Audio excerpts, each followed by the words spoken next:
以前睇唔到自己，好想捉住人哋去望下我。有啲咩最大嘅發現？同自己嘅，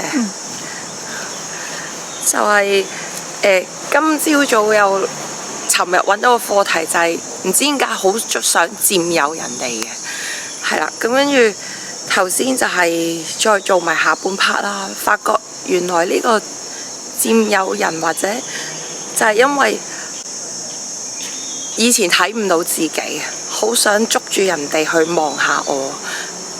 咁發覺原來望到自己之後，係冇咗呢個佔有嘅呢個感覺。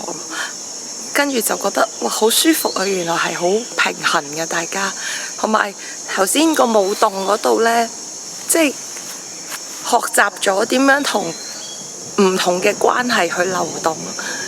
即係我哋點樣去睇住人哋嘅步伐啊？點樣去剛柔並重啊？點樣去互相之間大家去 balance 啊？其實係可以唔使傷害大家，或者大家可以好開心去交流就得㗎啦，係好簡單就得㗎啦，就係咁。